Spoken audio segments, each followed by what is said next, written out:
Welcome to your Thursday Tech Minute. Looking for a different way to present and practice information with your students? Well, Nearpod might just be the resource for you. Nearpod is a site that allows you to create a slideshow-like content that can be displayed over all student computers and ties in practice activities as well within the slideshow. Nearpod.com is a website that you would head to. When you first get there, go ahead and click on Sign In and sign in with your Google account. Once you have signed in, you can choose different things to do. To view your library of already created activities, select My Library. To explore lessons that other teachers have created and possibly download them, click Explore. You can also choose to join a Nearpod if this is a student entering, or click on Create to start a new slideshow presentation.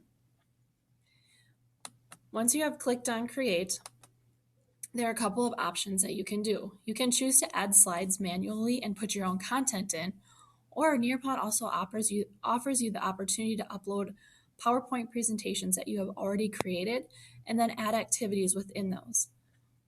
To get started at creating a new blank slideshow, go ahead and click on Add a Slide. The first type of slide you can add is a content slide.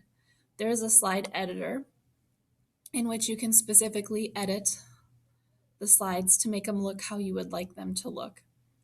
You can choose different layouts for your slides. You can choose audio, and you can also preview them as well.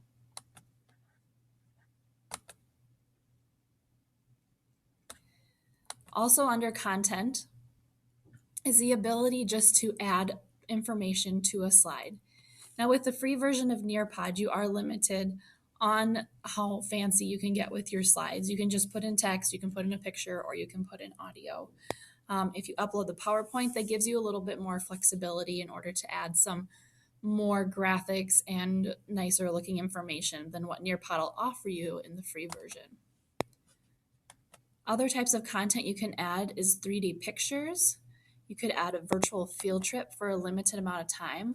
You can also put in a video that you upload from YouTube or off of your Google Drive, and audio, and then the PDF viewer and live Twitter stream are optional as well. The web content is a premium feature that they will give you limited access to if you would like to add some web sites to your Nearpod activities as well. The next thing you can do is you can choose an activity to add to your slideshow, and this is very cool and has lots of neat features.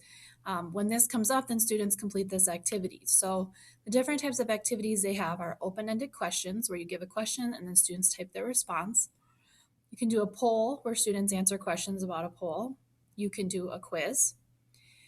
You can choose Draw It, and this is a cool feature that you can put a picture up and students can mark and label the picture however you want to. I've used it in English with students putting commas in sentences or underlining parts of sentences. You could use it to diagram something, to label a picture of something for your class, or also to just select or mark up a picture that you have. There's also fill in the blanks, and this works where you type in the information you want, and then you just click on the words that you want to take out, and then it gives the students a kind of a word bank of all those words, and they have to drag and drop them into the correct spot.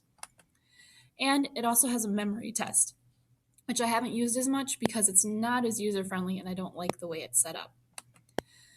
So once you have entered in the information that you want and gotten your presentation looking how you want it to look, go ahead and click Save and Exit. You will get a choice of naming it then, and also you have to select the grade level and the content it comes from. Once you are ready to present this information to your students, Nearpod makes this really easy. You can present in one of two ways. You can do a live lesson, and that is where all of the students' computers are on the same screen that your screen is on, and they cannot advance in the slides until you advance to the next slide.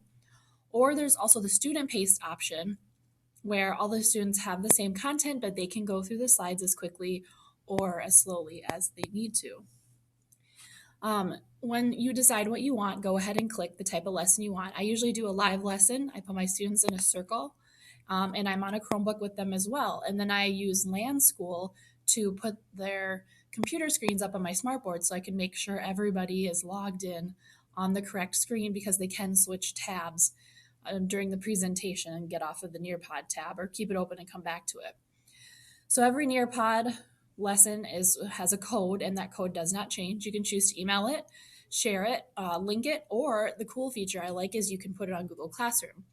If you choose the Google Classroom option, the students do not need a code. When you go there, it'll ask you what class do you want it to go on, and then it will ask you what type of, you want an assignment, do you want an announcement, or do you want a question for them, and it'll post, and then they just head to Google Classroom and they click on the link and they go there and they type in their name. Students can also choose to go just to nearpod.com, and on the very front page there is a place at the top to enter the code for that lesson. So when students enter the code for that lesson, it'll ask them for their name, and I usually just tell the students just put their first name in. That is fine. I'm going to show you guys one of mine as well. So put the code in for that lesson. It'll ask to put their name in, and then they'll see the screen. As you can see, all they can do is exit it. It'll say exit. It says mine because I'm under it right now. But they can't do anything until you advance the slides.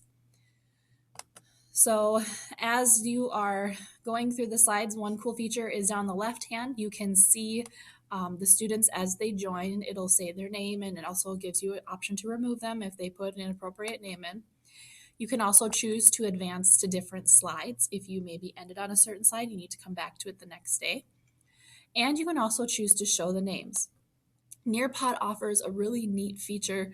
After students have done the activity that you want them to, whether it's drawing or whether it's answering a poll or a question, you can click on those students, and I'll show you what that looks like. So when they're on the screen, once they share it with you,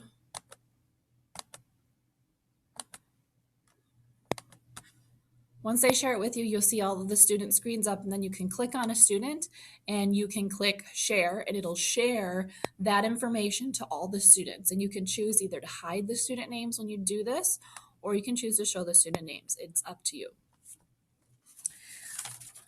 So Nearpod is a great way to kind of spice up your lecture and add a little bit of technology to your lesson. It's kind of novel for students, so they enjoy it as well. If you have any questions on it, let me know and I can help you out. This has been your Thursday Tech Minute. Thanks for watching.